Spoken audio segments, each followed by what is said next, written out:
தொடர்ந்து தமிழக அரசு செய்யக்கூடிய ஒரு ஏமாற்று வேலை, தமிழகத்தில் இருக்கக்கூடிய எந்த கோவிலும் கூட சிஏஜி ஆடிட், குறிப்பாக HRNC-னுடைய ரெக்கார்ட்ஸ் எதுவுமே கொடுக்காம அலக்கழிச்சு அதை ரிப்போர்ட்ல காமிச்சிருக்காங்க. நாங்க செக்ரட்டரியை பார்த்தோம், சீஃப் செக்ரட்டரியை 3 முறை முறையிட்டோம், எங்கேயும் கூட எங்களுக்கு எதுவும் கிடைக்கல. மெட்ராஸ் ஹைகோர்ட் ஜஸ்டிஸ் மகாதேவன் ஆதிகேசவன் அவங்களுடைய பெஞ்சில் ஜூன் 8ஆம் தேதி 2023 ஒரு தீர்ப்பு கொடுத்திருக்காங்க.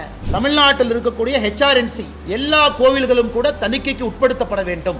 எப்படி பணம் வருது, எப்படி செலவாதுன்னு மக்கள் பார்க்கணும். அதனால் நீதிமன்றம் கொடுத்த தீர்ப்புக்கு எதிராக தமிழக அரசு HRNC டிபார்ட்மெண்ட் சம்பந்தப்பட்ட எந்த கணக்கு வழக்கும் CAG அமைப்புக்கு கொடுக்கல. இதை வன்மையாக நாங்கள் கண்டிப்பது மட்டுமில்லாம, எதற்காக தமிழகத்தில் HRNC அமைப்பு இருக்கக்கூடாது என்பதற்கு இதுவும் ஒரு உதாரணம் என்பதை உங்களிடம் சொல்லிக்கொள்ள நாங்கள் கடமைப்பட்டிருக்கின்றோம். அதனால் தமிழகத்தில் இருக்கக்கூடிய ஒரு குடிமகனுக்கும் தெரிய வேண்டிய விஷயம், எப்படி பணம் வருது, எப்படி பணம் செலவாது. உயர் நீதிமன்றம் கொடுத்திருக்கக்கூடிய தீர்ப்புக்கு எதிராக தமிழக அரசுடைய நடவடிக்கை இருக்கு.